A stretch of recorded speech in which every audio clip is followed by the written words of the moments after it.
Hello and welcome to Absolute Trust Talk. This is our video podcast here at Absolute Trust Counsel, and I'm Kirsten Howe, the managing attorney in the law firm. And today we're going to do one of my favorite types of episodes, which is a celebrity estate planning mistakes episode.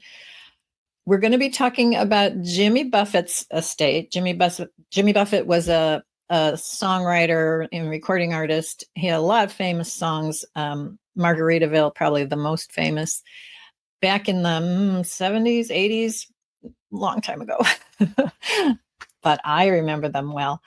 Anyway, he passed away last year and left an estate that's estimated to be worth about $275 million to his wife, Jane Buffett, for her benefit, $275 million to her in a trust. He left it in a trust, so he did not leave it to her outright. It's in an irrevocable trust now.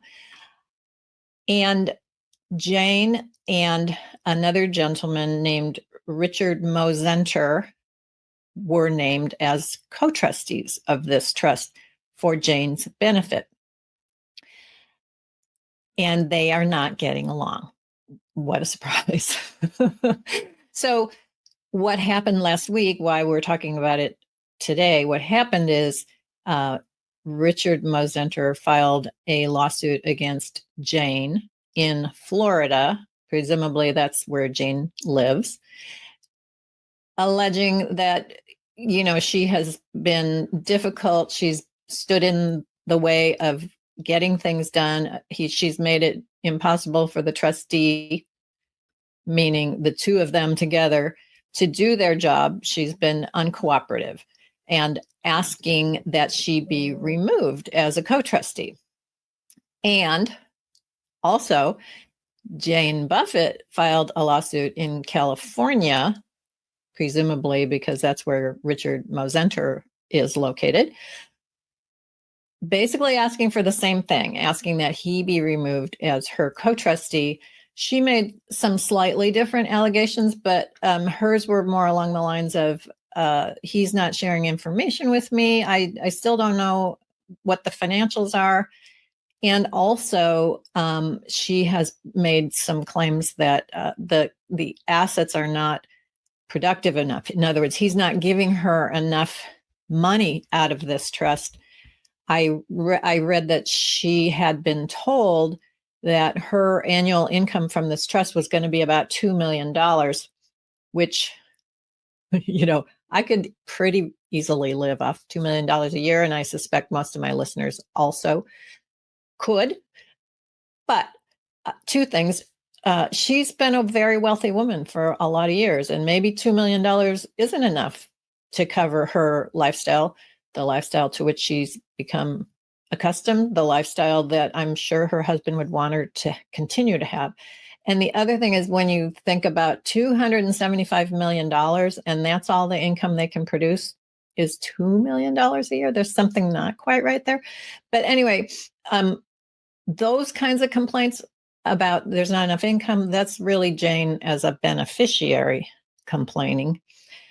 The stuff where she's saying he's not sharing information with me, we aren't getting along, it's difficult, things aren't happening, that is a co-trustee complaint. So I think there's a couple of things going on with Jane's complaint. But the bottom line is, and here's the lesson, this is why we're here today talking about them. Co-trustees can be a very, very bad idea. I would say maybe 25% of the time, new clients will come in and we're doing their planning and they'll say, well, can I name two people to be trustee? And my response is, yes, you can. It's legal, but it can be very problematic because when people are co-trustees, they have to do everything together and they have to make every decision together. They have to agree. And when they get to a point where they can't agree on something or they're not getting along, their recourse is to go to court and get a judge to sort it all out. It can be very difficult and there's no need for it. Just name one person that will do the job They're not going to procrastinate. They're going to be honest. They're going to do the right thing. Name one person. So I don't know what the outcome here is going to be. We've got 2 competing lawsuits in 2 different jurisdictions, basically asking for the same thing, to remove a co-trustee. I don't know which one's going to win, or maybe they'll both lose. Maybe the end result is that another person will be the trustee. We will keep watching, and we'll keep you up to date as things happen. But just take this lesson. It's serious. Don't name co-trustees. It can be a very bad idea. All right. I hope you enjoyed this. I hope you learned a little bit. I hope you take it to heart and keep it in mind when you're doing your own planning. Thanks very much for watching, and I look forward to connecting with you next time. Thank you for joining us today for another episode of Absolute Trust Talk Live. If you enjoyed listening in, then don't forget to subscribe. You can find us on Apple Podcasts or wherever you may listen by searching Absolute Trust Talk. While you're there, we would also love for you to leave us a review. And then why not share your favorite episodes with family, friends, or colleagues too? You can find all of our shows and corresponding show notes by visiting absolutetrustcouncil.com.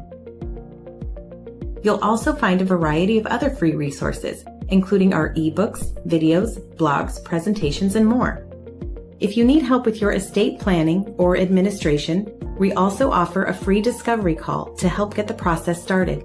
You can find more information on booking your session by visiting absolutetrustcouncil.com/scheduling. Don't forget to keep an eye out for our next live episode.